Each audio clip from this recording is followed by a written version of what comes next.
Am I audible to all of you?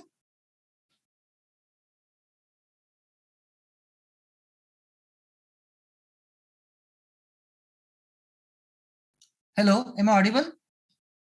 Yes, sir. Yes, sir. Okay, who is here? So 064 animation.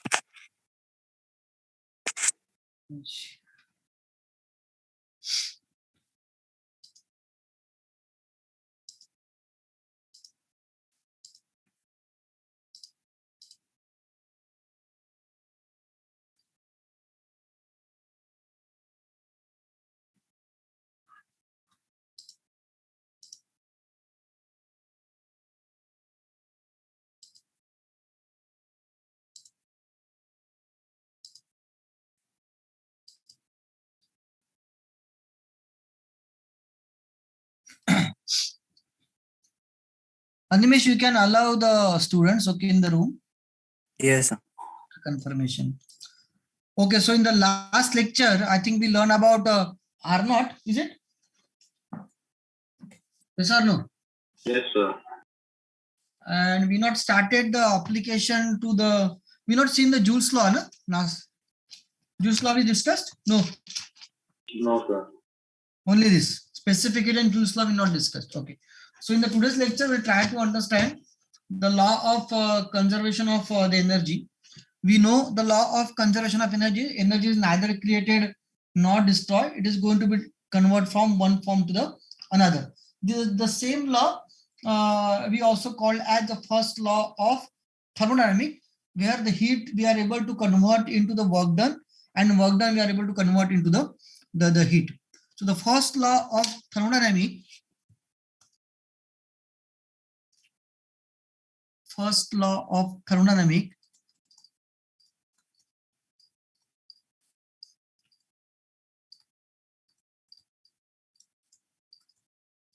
states that the cyclic integral of dq is equal to cyclic integral of dw.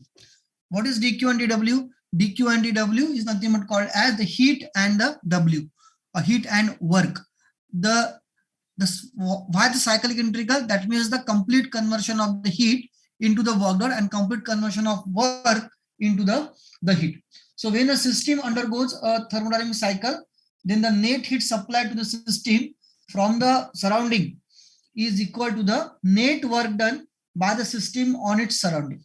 Okay. So because of that, we are able to say that the cyclic integral of dq is equal to cyclic integral of dw. The cyclic integral basically represents the sum for a complete cycle. Okay. So it is very, very difficult to prove the first law analytically. The first law of thermodynamics cannot be proved analytically, but experimentally, with the help of the Joule's experiment, we can validate the conversion of the work into the heat and the vice versa.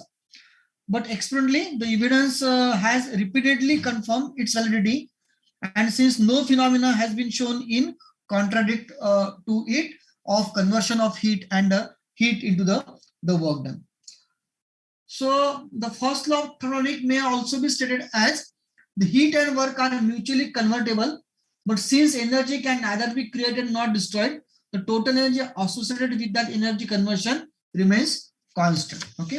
So here, write down the first law, the statement of the first law.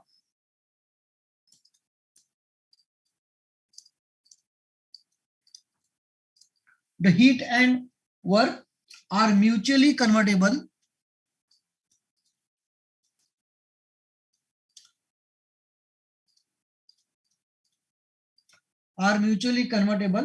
but since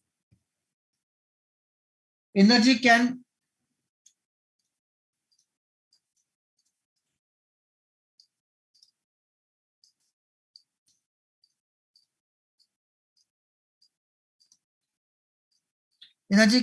neither be created or destroyed,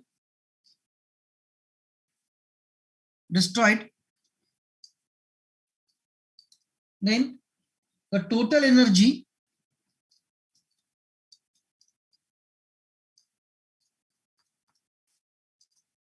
associated with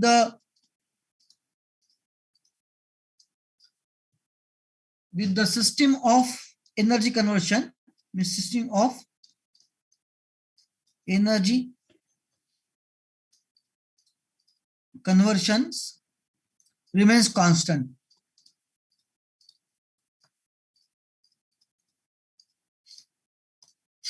What is this?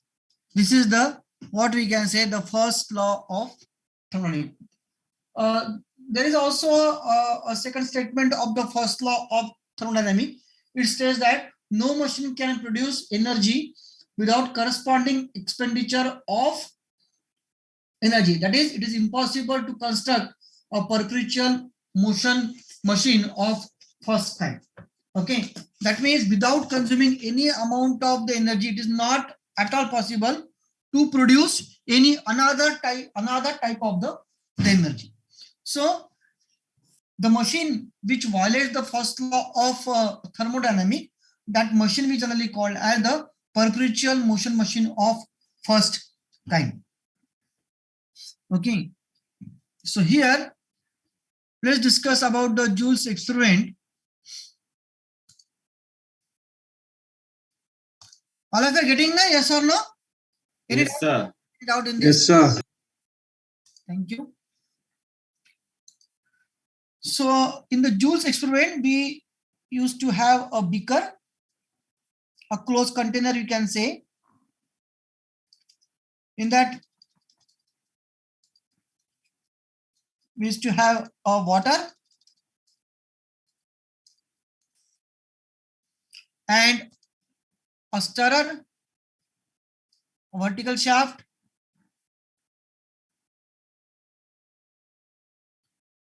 that is called as stirrer. This particular container is sealed, totally sealed, we can say.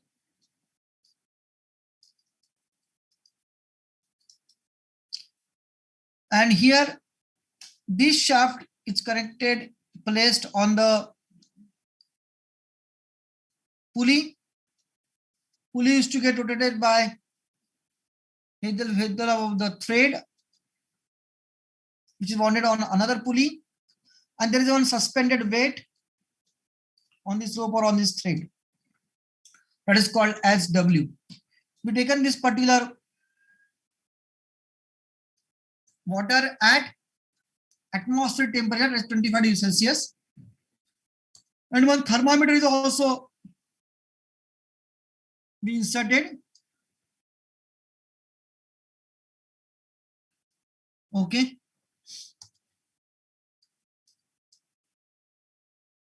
One thermometer also be inserted in the water or in the beaker in order to measure the temperature. So initially the system was at atmospheric pressure and temperature. Okay. Then we measure the temperature with the help of thermometer. We come to know that the temperature was 25 degrees Celsius. And then after some time, we allow the weight to move in the down direction. So when we allow the weight to move in the downward direction, W changes from initial number 1 to initial number 2, from W1 to the W2. Then obviously it covered the distance called as S.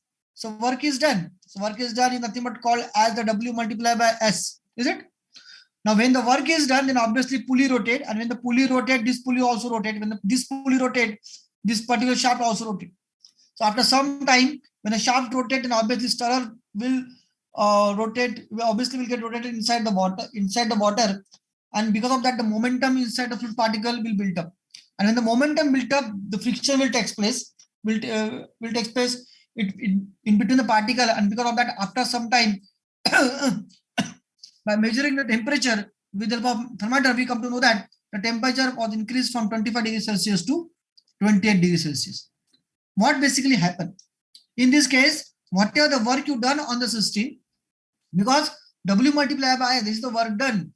Because of this work done, the momentum of the liquid particle or the working fluid, okay, changes. We give rise the generation of the frictional energy, and then this energy increases the heat content of that particular system. And because of that, the temperature started to build up from 25 degrees Celsius to 28 degrees Celsius. But that means the heat, we are able to convert the heat into the work done into the heat. Now, if we now one thing, that means in a one way we can say that the work is get converted into the heat. Now, if you want to reverse the process, then is it possible? Suppose around this water bath, if we keep the ice bath, okay, that is a lot of ice we will put around this water bath. Now, obviously, temperature will drop down from 28 degrees Celsius to 25 degrees Celsius. Now, is it possible for us to lift the weight in the upward direction?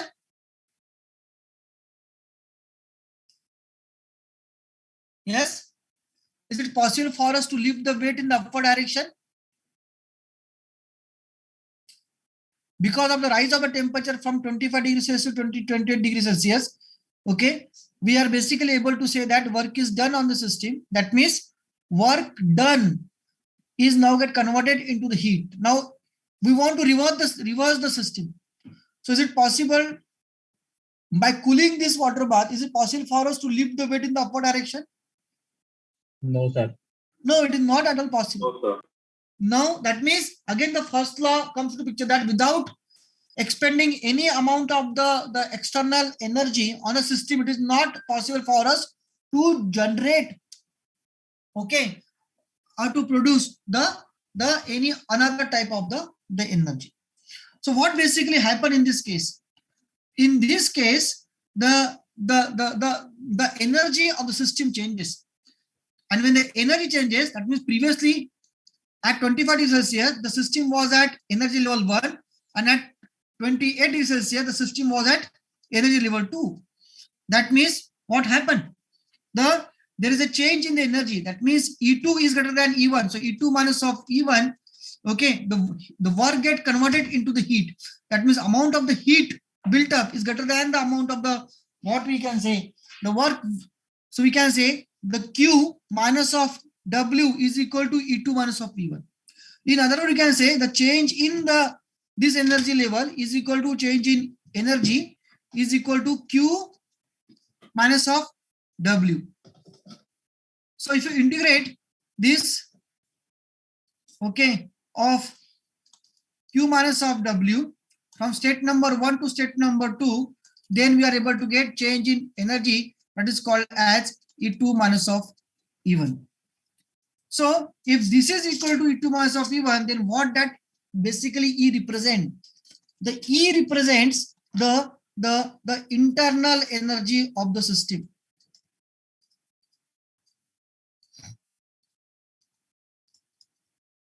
So change in internal energy is nothing but equal to heat minus of the work. Okay. So if you go to talk about a total change into the internal energy, then we can say that Q minus of W, now this E will get changed into the change in capital U, which is nothing but equal to U, which is nothing but equal to, sorry,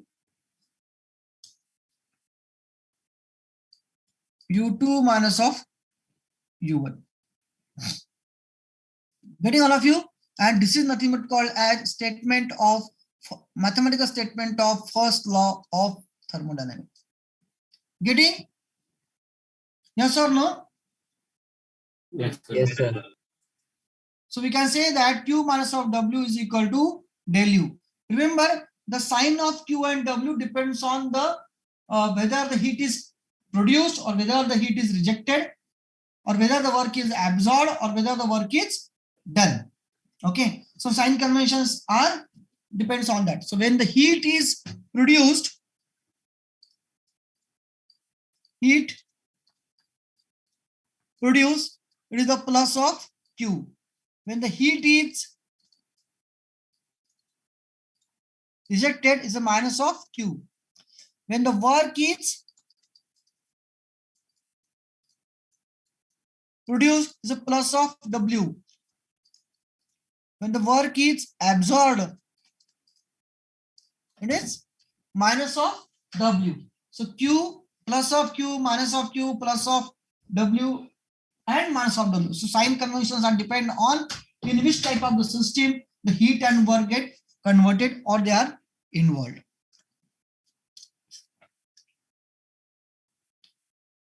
Getting all of you, yes or no? Any doubt up to this, please?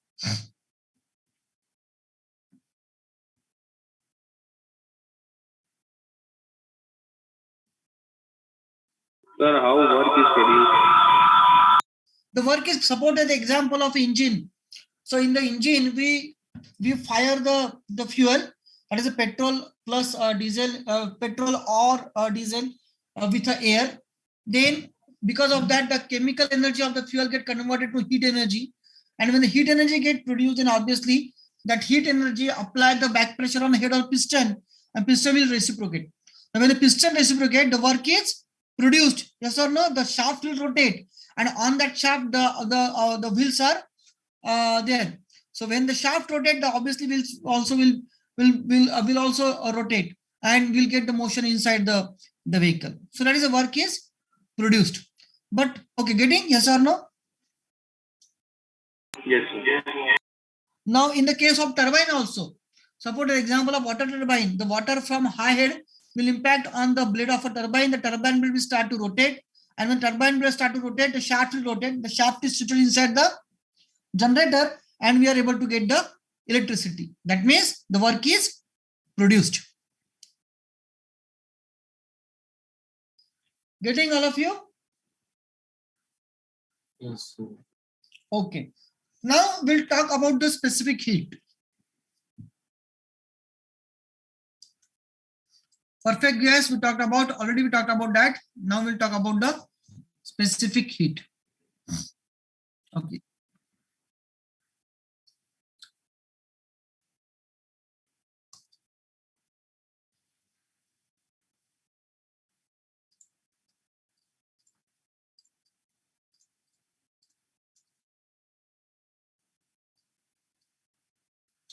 What is specific heat? Yes, anyone? How you will define specific heat?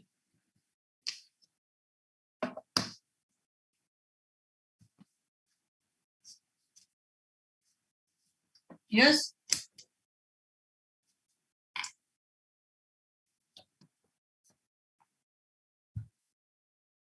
Am I audible to all of you? How you will define specific heat of liquid, or specific of gases, or specific of solid?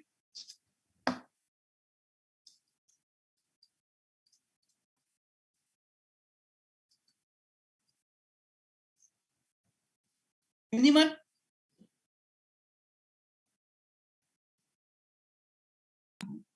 So, is it the temperature required to increase 1 gram of substance by 1 degree Celsius? Oh, yes. Okay, on the right track. Very good. Okay, the specific heat of a solid or a liquid is usually defined as the amount of heat per unit mass required to raise the temperature, okay, by 1 degree Celsius. That is nothing but called as a specific heat. Okay. So unit is kilojoule per, what is the unit? It's a heat, kilojoule per kg or joule per kg, in order to raise the temperature by 1 degree, okay, for a unit mass. So we can say that these specific heats are classified into two categories, called as specific heat at constant pressure, that is called as CP. It is called as specific heat at constant pressure, and second is called CV. It is called as specific heat at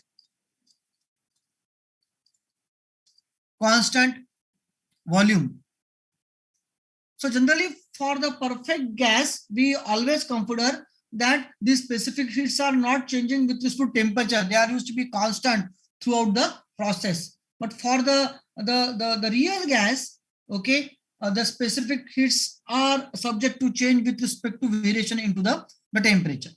So the change in the heat, that is called as dQ, we can define as mass, unit mass of the substance, multiply by specific heat, multiply by dt, where this C is equal to specific heat. And what is dt? dt is the temperature rise or temperature gradient. Okay, so this dq, if the process happen at constant pressure, then this dq you can say that mcp dt. And if the process happen at constant volume, then dq is equal to mcv dt. So if you integrate above,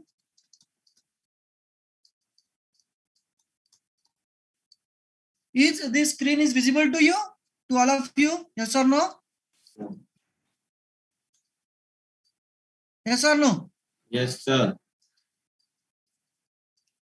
So if you integrate above, then we can come to that q is equal to m cp dt is equal to t2 minus of t1, or q is equal to mcv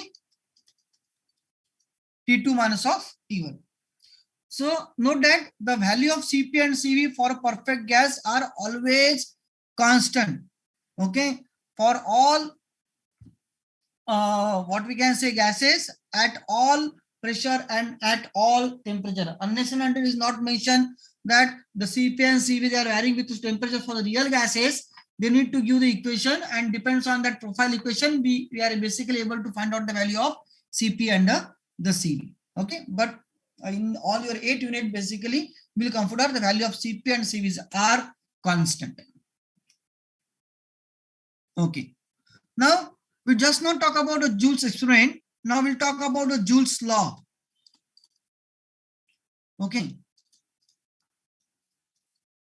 What is the Joule's law? The Joule's law basically tells us that the internal energy of a perfect gas is a function of the absolute temperature only.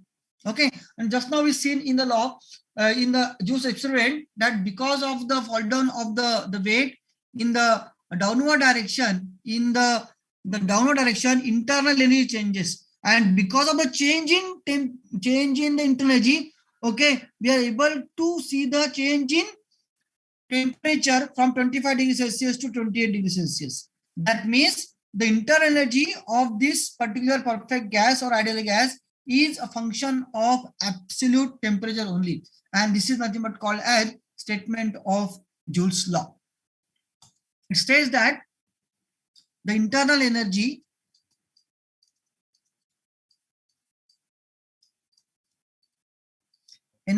of a perfect gas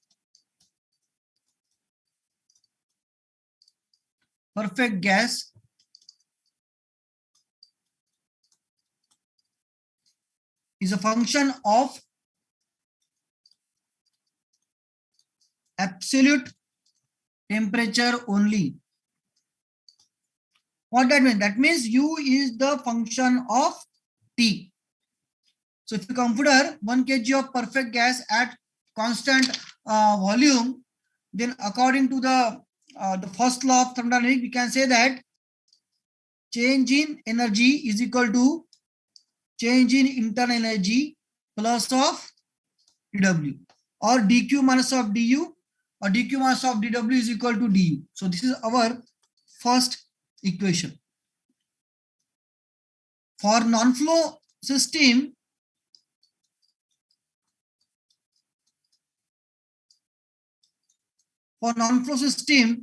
what is the value of dw? Yes, if there is not any flow from one inlet to outlet, what is about the work done? Work done is equal to 0. Work done is equal to 0.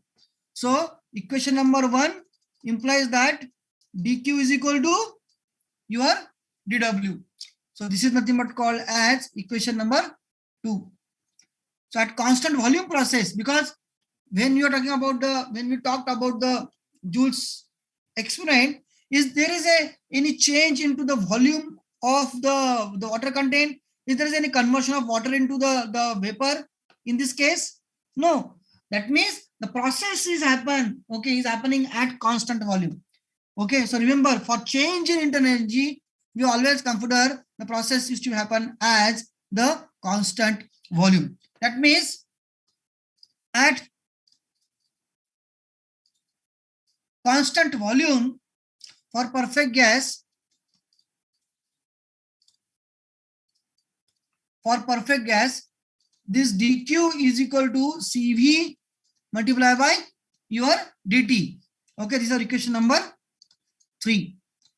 So by looking to equation number 2 and equation number 3, okay, 2 must be equal to 3. That means we can say that dq is equal to du is equal to cv multiplied by your dt. So this is our equation number, what we can say, 4. Now if you integrate our equation, we can say that it is equal to du is equal to cv multiplied by dt. So it is equal to u cv t plus of k.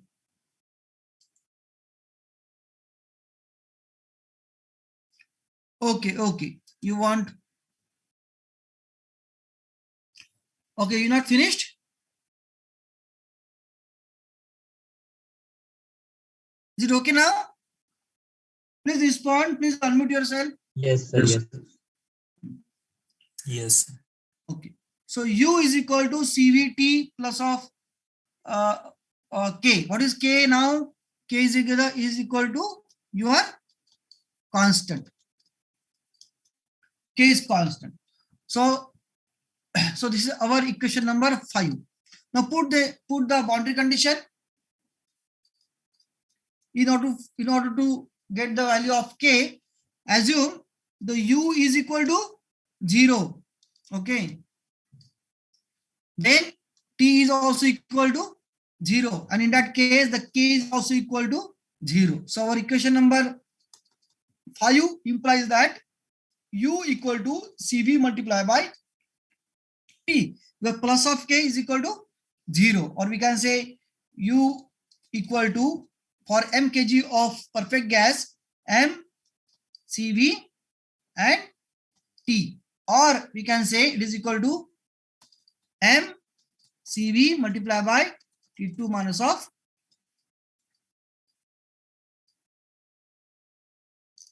t1.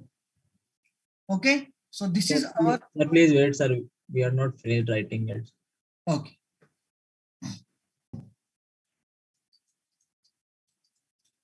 Sir, from second equation. Okay, from second equation. 1 minute, just saving the document.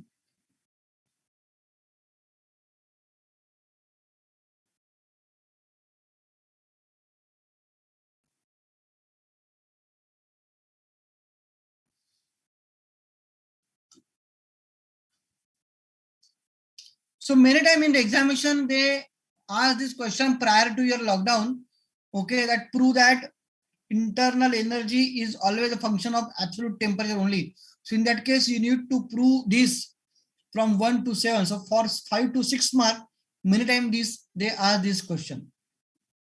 So basically this equation number 7, what we just now talked about, this equation number 7 gives the gain of internal energy for a perfect gas, because it is U2 minus of U1 and U2 is higher than U1 because T2 is higher than T1.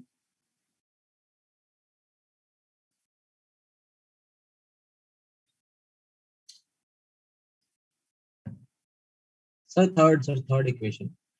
It didn't scroll it.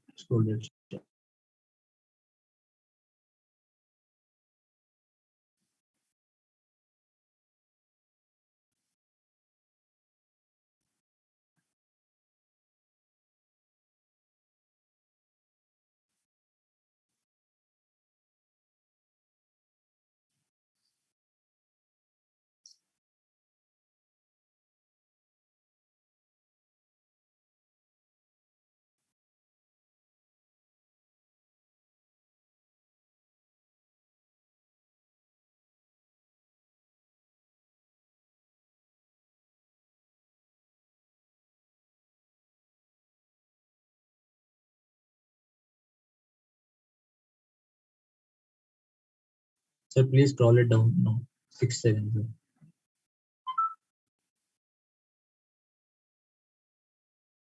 अरे यहाँ पर लिखा था ना मैंने 6.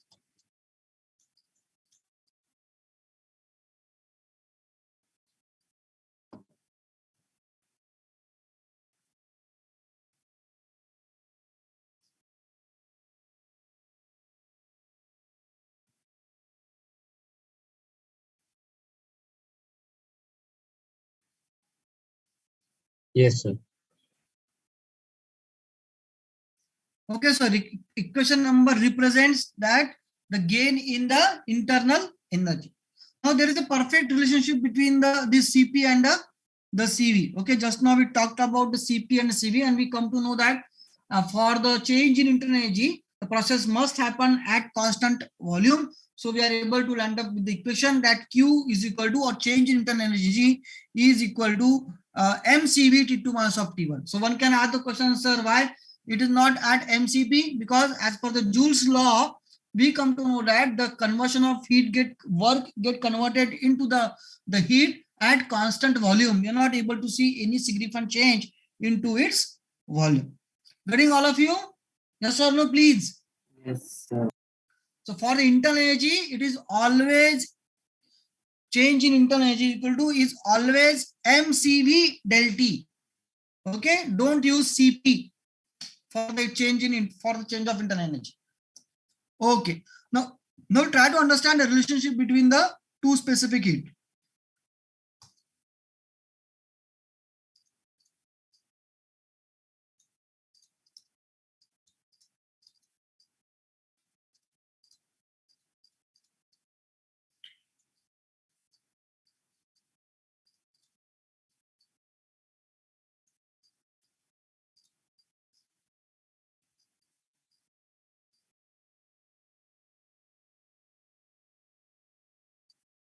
Okay, so consider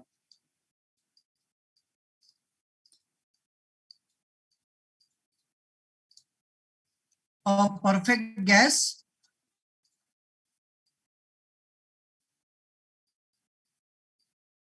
being heated at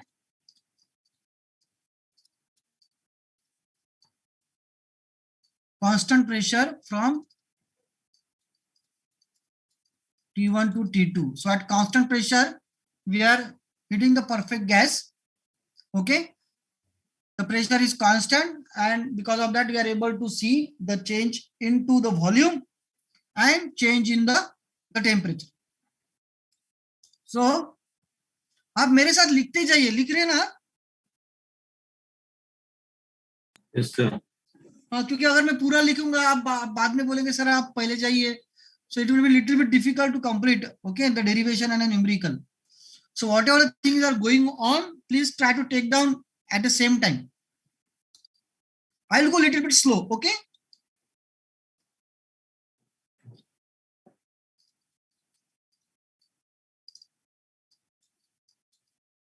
So according to the non-flow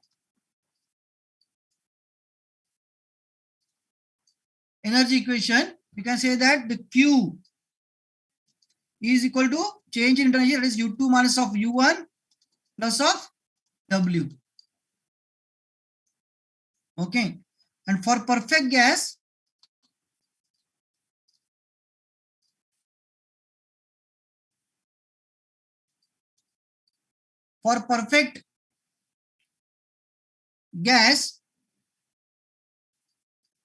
this U2 minus of U1 is equal to mCv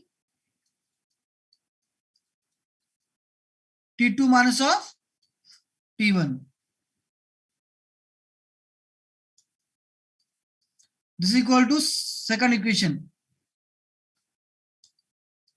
So equation number 1 implies that plus of W. Okay, so it is equal to U2 minus of, yes, equation number 1. अच्छा delay है थोड़ा सा इसमें. Equation 1 implies that Q equal to mCv T2 minus of T1 plus of W. This is our equation number 3. Now, when the process happen at constant pressure,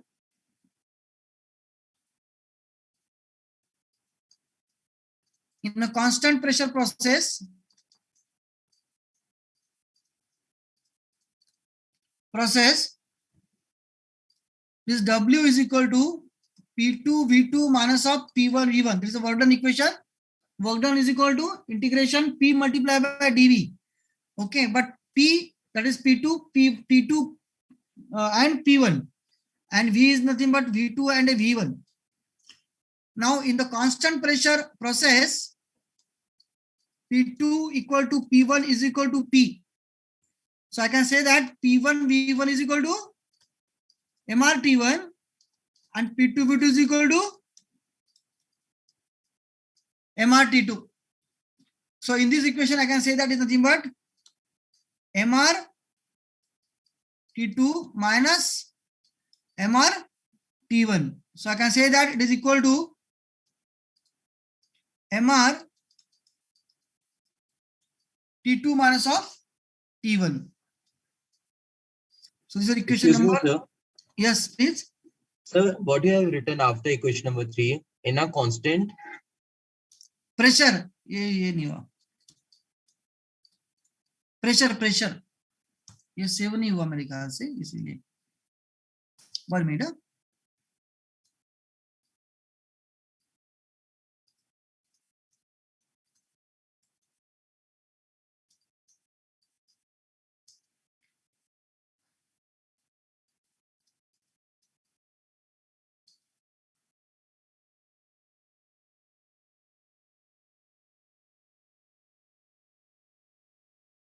So W is equal to MR T2 minus of T1. This is equation number 4.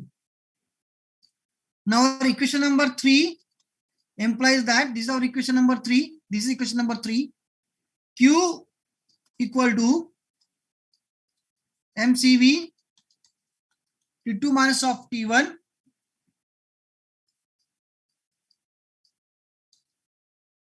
T2 minus of T1 plus MR T2 minus of T1.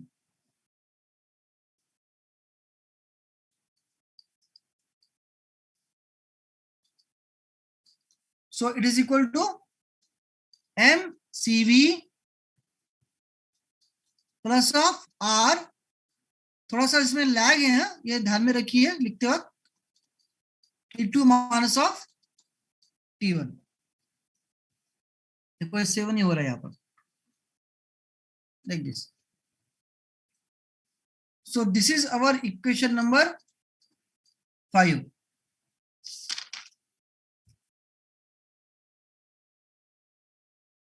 Getting all of you up to 5? Yes or no? Any doubt?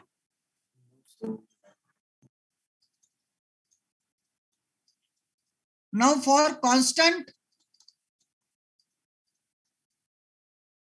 pressure process, what is Q? Q is equal to MCP T2 minus of T1. Okay.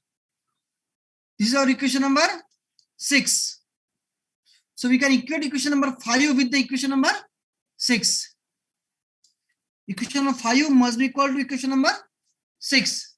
What is equation number 5 is equal to M CV plus of R T2 minus of T1 is equal to MCP T2 minus of T1. इसमें से ये cancel हो जाएगा, mm cancel हो जाएगा, आएगा equation CV plus of R is equal to CP. So what is the of R? R is equal to CP minus of CV.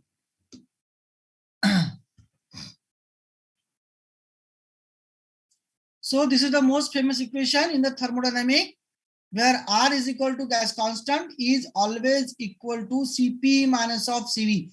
It is specific heat at constant pressure minus specific heat at constant volume. Okay. Remember the value of Cp is always greater than Cv. So it is R plus of Cv. Okay. So value of Cp is always greater than the value of Cv. Okay, so we can define this Cp, this particular equation number 7. I'll label equation number 7. Okay, in the form of gamma R and C in the form of C. If you want to define Cp in the form of Cv, and if you want to define the Cv, then that is in the form of Cp. So we'll divide equation 7 by Cv. Okay, so it is equal to R upon Cv, Cp by Cv, Cp by Cv is equal to gamma and minus of 1. So here the Cp by Cv is equal to called as gamma. So it is equal to R upon Cv, gamma minus of 1. Okay, so we can define Cv is equal to R upon gamma minus of 1.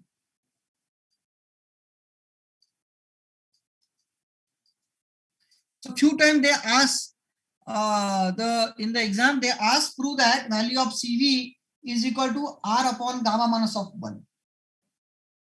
So you need to start from equation number 1 and you need to end up on equation number 8.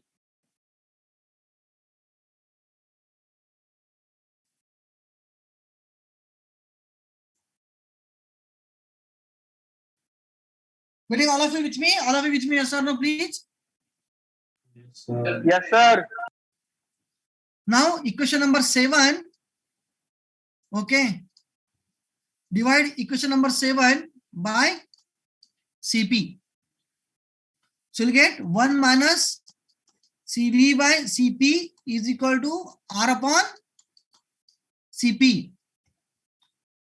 So it is equal to 1 minus 1 upon gamma is equal to R upon Cp, or we can say it is nothing but gamma minus of 1 upon gamma is equal to R upon Cp. So Cp is equal to gamma R upon gamma minus of 1.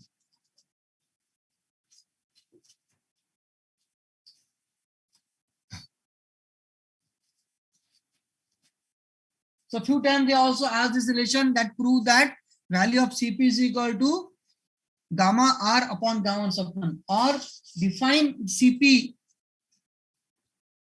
in terms of gamma and R, in terms of gamma and R.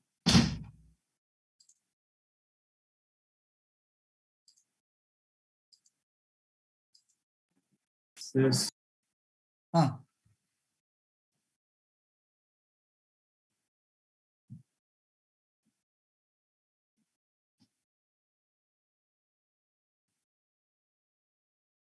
So any doubt in this, please, in these relations?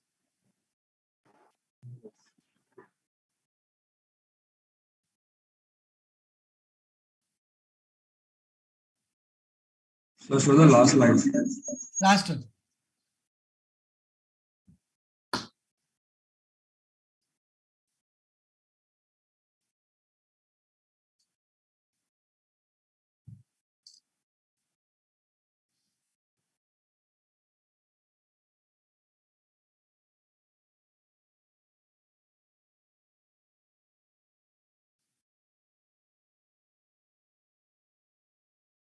Finish all of you?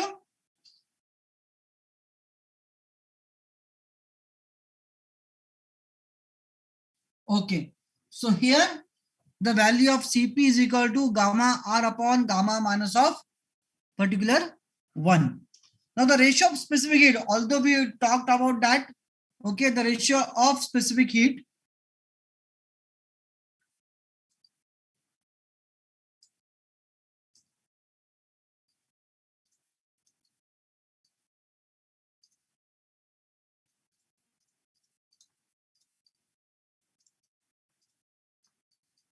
okay, is denoted by gamma.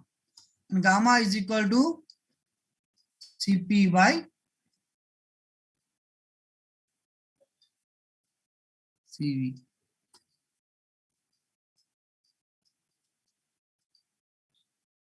अरे ये 7 ही हो रहा है क्या? Gamma is equal to CP by CV.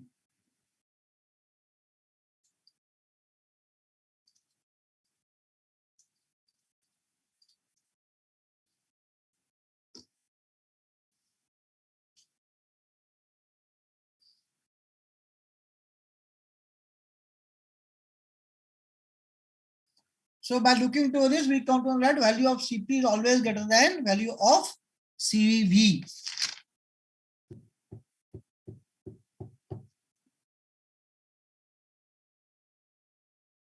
Okay, all of you with me, yes or no, please. If any doubt, please ask.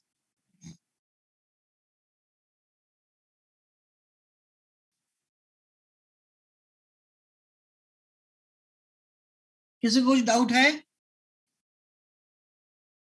एक कौन सिन्हा बाहर चला गया? Any doubt?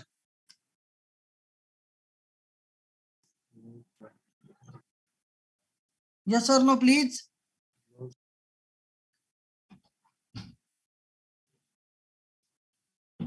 समझ रहा है क्या आपको? क्या मैं क्या पूछ रहा हूँ? डेरिवेशन में कुछ doubt?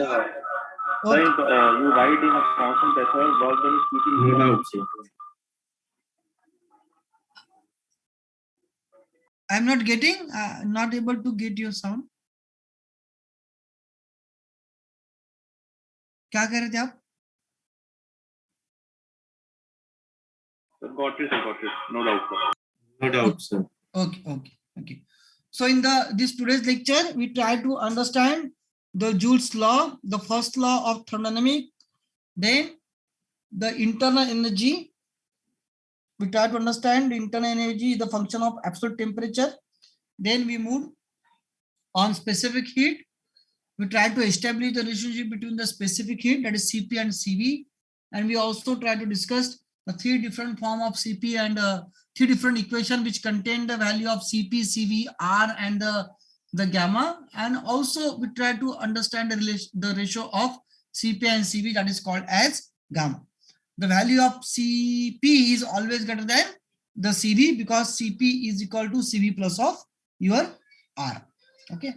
So in the next lecture, we will talk about application of first law of thermodynamics to the non-flow or closed system. And we'll try to understand the isobaric process, isochloric process, then your isothermal process, then adiabatic process, then isentropic or adiabatic process you can say, and the polytropic process. So all these processes we'll learn in detail and we'll try to establish the relation between the heat transfer, change in internal energy and work done for each and every process. Okay. Thank you very much. Thank you, sir. Thank you. CR, please float the attendance to me. 33 students are present. I think two students are absent. 32 only then. 3 students are absent. CR. 2 only. Yeah. We have 34 reason. Okay.